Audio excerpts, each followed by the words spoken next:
I'm Mike Sullivan. A lot of golfers come to me and they feel like they've got too much of their hands in their golf swing, or too much of their right hand in their golf swing. And what we're going to do is talk a little bit about why is it that you have too much hands in your swing, and what is it that we can do to help alleviate that.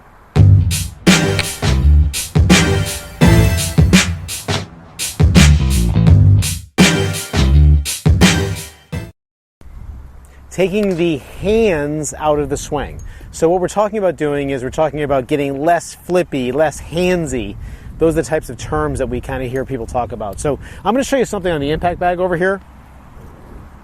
The problem people get into is when they are striking shots, especially if they see themselves on video, we see something like this, kind of a scoop move.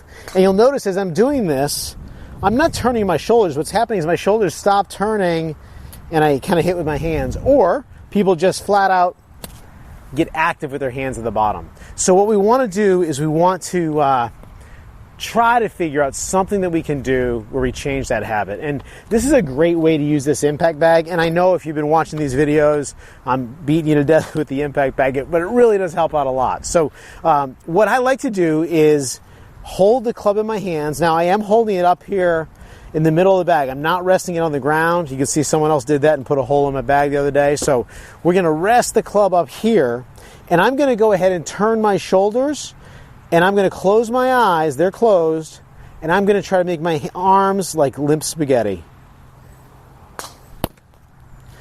All right, and you'll be able to see that. We're going to play this back in slow motion. When I'm hitting this bag with these limp arms, I'm barely holding the club. What's happening is, as I turn through, my hands are leading that club head. And what's happening is I'm using this lever of my arm and the club shaft as one nice unit, as one nice lever. So I'm going to relax. I just wanted to break away and just give you a little analysis, an example as to what's going on here when we work with this impact bag. On the right-hand side, we've got Nick Price. I'm sliding him over.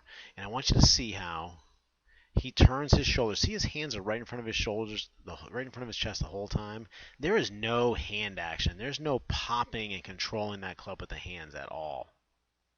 And you can see as he gets down towards impact, his shoulders are continuing to turn through, and his hands are leading that club head. I'm going to put a little line here behind the ball so you can remember where the back of the ball was. And look at where his divot takes place. And you can see after the ball's already gone, he still has there's no flip, there's no cup in that left-hand wrist. And that's the good impact position we need. A huge part of this is he is not trying to use his hands to control the club. If you look over here at me on the left using this impact bag, what I'm doing is I'm exaggerating the feeling of leaving my hands out of the golf swing. So I'm going to back this up a little bit, okay? Start playing through in slow motion. You can see my shoulders are going to dominate this swing. See, these shoulders are going to start to bring that club back.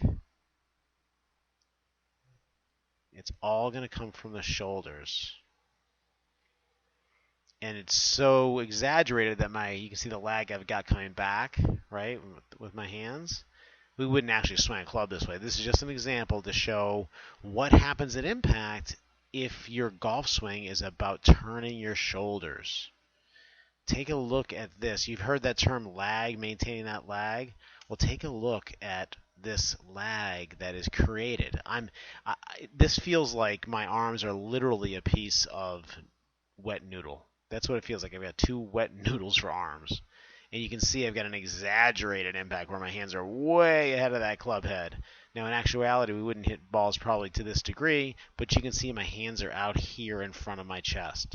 If you're struggling with thick, thin shots and fat shots, and you look at yourself at impact over here, what you're probably going to see is you're going to see your hands way back behind you with the club head sneaking up ahead. You're going to see your shaft angled like this blue line. So I just want to show you real quick a little analysis as to why we want to work on hitting an impact bag and why we want to have our swing be more about turning shoulders and hips and less about using. And I'm just feeling like my arms are just really, really limp spaghetti. So I would highly recommend, if you don't have an impact bag and you're really serious about getting better at golf, get yourself one of those impact bags, okay? And what you want to do is you want to make sure that you're striking that bag with really, really relaxed hands and arms, because we want the rotation of our shoulders to really be what's powering that golf swing. I hope you liked this video. If it was helpful to you, go ahead and hit that little thumbs up button for a like. Also, you can go ahead and subscribe to this channel so next time we do a video, you'll be notified by email.